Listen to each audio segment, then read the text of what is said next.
Hello दोस्तों, स्वागत है आपका हमारे यूट्यूब चैनल पर। मैं अवनी शुक्ला आप लोगों के लिए क्वेश्चन पेपर लेकर आ गया हूं। 2022 का कृषि शस्य विज्ञान कक्षा 11 भाग 1। दोस्तों ये पिछले साल का 2022 का पेपर है, ये मेरा ही पेपर है दोस्तों, देख सकते हैं। हल करते हैं पेपर को, कुछ निर्देश दिए हैं आपको पढ़ लेना है।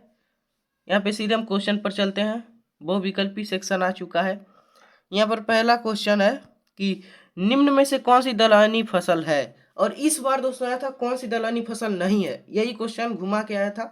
यहाँ पे ऑप्शन में है धान, मक्का, आलू, बरसीम। तो धान नहीं है दलहनी फसल, आलू भी नहीं है, बरसीम भी नहीं है। तो सही आपका हो जाएगा मक्का, ये है दलहनी फसल। आगे है कृषि के लिए सबसे उपयुक्त मृदा। दोस्तों ये एकदम यही क्वेश्चन आया था इस बार भी पेपर में, लेकिन ऑप्शन अलग अलग आया था। तो इस बार जो आया था उसके हिसाब से उसमें दोमट ऑप्शन था, वो सही था। और यहाँ पर ये जलोढ़, हिमानी, बलुई, वातोड़ी। तो दोस्तों इसमें से जो सही ऑप्शन है ये हो जाएगा जलोढ़ मृदा। ओके। और ये अगर पूछ लेता कि उत्तर प्रदेश में सबसे अधिक कौन सी मृदा पाई जाती है, तो वो भी जलोढ़ मृदा ही होता। आगे यहाँ पर है निम्न पोषक तत्वों में से किसकी कमी का लक्षण पौधे के शीर्ष कलिकाओं पर दिखाई देता है। तो यहाँ पर ऑप्शन है नाइट्रोजन, पोटास, जिंक, बोरान। तो इसमें से सही ऑप्शन हो जाएगा ये आपका पोटास। दोस्तों इस पर क्वेश्चन आया था इसी से कि नाइट्रोजन का लक्षण पौधे के किस भाग पर दिखाई देता है। वो क्वेश्चन पेपर, उसका लिंक मैं डिस्क्रिप्शन में दे दूंगा। तो उसमें से था कि पुरानी पत्तियों पर नाइट्रोजन की कमी का लक्षण दिखता है। आगे देखते हैं दिया है क्या। यहाँ पर जैविक खाद का उदाहरण है तो यूरिया, रॉक फास्फेट, खली, ब्लू ग्रीन एल्गी। तो इसमें से जो राइट ऑप्शन है वो आपका हो जाएगा यहाँ पर ये आपका ब्लू ग्रीन एल्गी। और दोस्तों ये जो रॉक फॉस्फेट है, अगर पूछ लेता कि अम्लीय मृदा को सुधार के एक दो उपाय लिखिए, तो आप रॉक फॉस्फेट वहाँ पर लिख सकते हैं। अंतिम क्वेश्चन यहाँ पर है बहुविकल्पी का, निम्न में से कौन हरी खाद की फसल नहीं है। और दोस्तों इस बार आया था कि 2-3 हरी खाद की फसलों के नाम बताइए। तो यहाँ पर सनई नहीं है, यानी सनई तो है, ढैंचा भी है, लोबिया भी है। राइट ऑप्शन हो जाएगा मक्का, ये हरी खाद की फसल नहीं है। आगे क्या दिया हुआ है ये इंग्लिश में आप पढ़ लेंगे। यहाँ पर सोयाबीन का वानस्पतिक नाम लिखिए। तो सोयाबीन का वानस्पतिक नाम हो जाएगा ग्लाइसिन मैक्स। आगे देखते हैं क्या दिया हुआ है। प्रश्न संख्या 3 यहाँ पर दिया है कि काना रोग या लाल सड़न रोग किस फसल में लगता है। तो अब मैं आपको बता दूं कि इस बार आया था कि गन्ना में लगने वाले 2 रोगों के नाम बताइए। और ये पिछले साल का है कि ये रोग किस फसल में लगते हैं, यही मैंने कहा था ना। देखिए उससे ज़्यादा ही पूछ रहा है। तो ये हो जाएगा गन्ने में लगते हैं काना रोग और लाल सड़न रोग।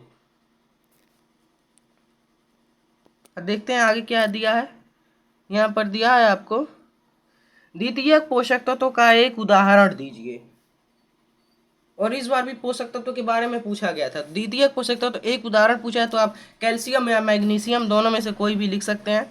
आगे मृदा या सॉइल किस भाषा का शब्द है।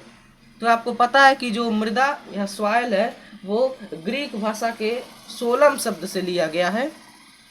1 मिनट, सोलम शब्द से लिया गया है। आगे देखते हैं वन महोत्सव कब मनाया जाता है।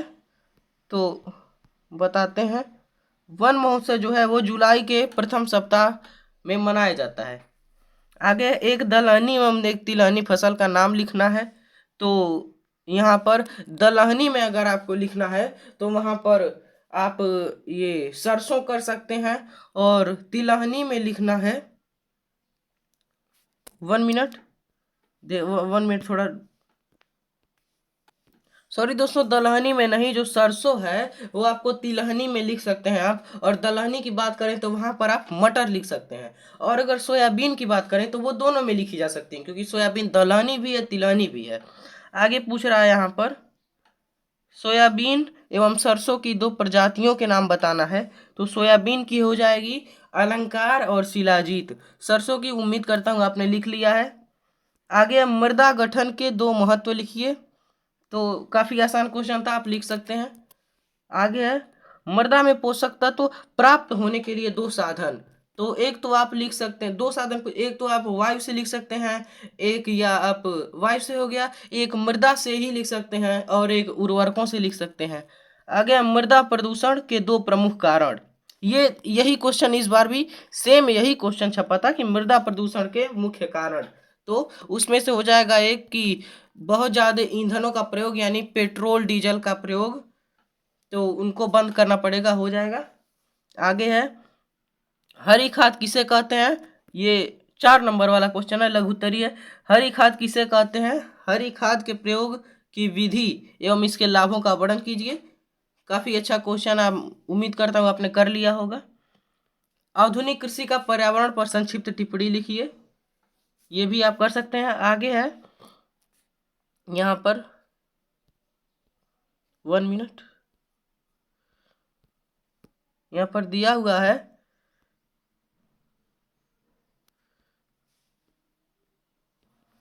देखते हैं दोस्तों, यहाँ पर है कि अगला क्वेश्चन है कि मृदा के प्रमुख भौतिक गुणों के नाम एवं मृदा संरचना के प्रकार बताइए। तो जो प्रमुख भौतिक गुण हैं उनमें आप लिख सकते हैं कि मृदा गठन, मृदा संरचना, मृदा रंग, मृदा कोलाइड, वो सब आप लिख सकते हैं। और मृदा संरचना की बात करें तो आपको मैं एक सूत्र बताता हूँ, उससे 4 मृदा संरचना होती है, चारों याद हो जाएगी। वो सूत्र है यहाँ पे दाष्टोति, एक शब्द आप लोगों को याद कर लेना है, इससे मृदा की चारों संरचनाएं आप आसानी से देख सकते हैं। तो यहाँ पे दा से हो जाएगा दानेदार संरचना, स से हो जाएगा स्तंभाकार, ठो से ठोसाकार, ती से तिर्यक। ओके, तो इससे 4 संरचनाएं निकलती हैं, दानेदार, स्तंभाकार, ठोसाकार, तिर्यक, ये चारों मृदा संरचनाएं होती हैं। आगे अरहर की खेती का वर्णन निम्नलिखित शीर्षकों के अंतर्गत कीजिए। भूमि एवं बीज दर, बोने का समय एवं बीज शोधन, उन्नतशील किस्में एवं प्रमुख रोग एवं उसका नियंत्रण। और यहाँ पे अब आ गया है अथवा करके अम्लीय मृदा किसे कहते हैं, अम्लीय मृदा बनने के कारण तथा सुधार। दोस्तों ये बहुत ही रेयर क्वेश्चन है, ये जो पिछले बार कक्षा 11 में आया था, या इस बार ये क्वेश्चन दोस्तों हम लोगों में कक्षा 12 में आया था, एकदम यही क्वेश्चन फंस गया था 6 नंबर में, तो वो हम करके आए हैं। आगे है यहाँ पर आलू की खेती का वर्णन निम्नलिखित शीर्षकों के अंतर्गत कीजिए। बीज दर एवं बीज शोधन, खाद एवं उर्वरक, सिंचाई एवं खरपतवार नियंत्रण। उम्मीद करता हूँ आपने कर लिया होगा। अथवा में करके दिया है संकर धान की नर्सरी तैयार करने के लिए रोपाई का विस्तृत वर्णन कीजिए। ये अब दोनों में से कोई भी कर लेना है आपको। और जो 17वां क्वेश्चन है अंतिम है, वहां पर ये दिया हुआ है निम्नलिखित में से किन्हीं 3 पर संक्षिप्त टिप्पणी, आपको 3 पर ही टिप्पणी लिखना है। क्या क्या दिया है यहाँ पर, SRI यानी गेहूं की जो श्री विधि, सॉरी गेहूं की नहीं, धान की बुआई की जो SRI विधि है वो लिखना है। ड्रिप इरिगेशन यानी टपकदार सिंचाई, फसल सुरक्षा रसायन, जैविक खाद, बायो फर्टिलाइजर, और मृदा तथा जल का फसलों के लिए महत्व, ये आप लिख सकते थे। पर्यावरण प्रदूषण के नियंत्रण के उपाय। दोस्तों ये क्वेश्चन एकदम, ये जो इस बार 12th में टिप्पणी करने के लिए आया था वो यहाँ पे ड्रिप सिंचाई आया था 12th में, और ये क्वेश्चन दोस्तों इस बार भी 11th में आया था श्री विधि का। और ये रहा आपका पूरा क्वेश्चन पेपर। उम्मीद करता हूँ आपको वीडियो अच्छी लगी होगी, अच्छी लगी है तो लाइक करें, चैनल को सब्सक्राइब करें। मिलते हैं अगले वीडियो में।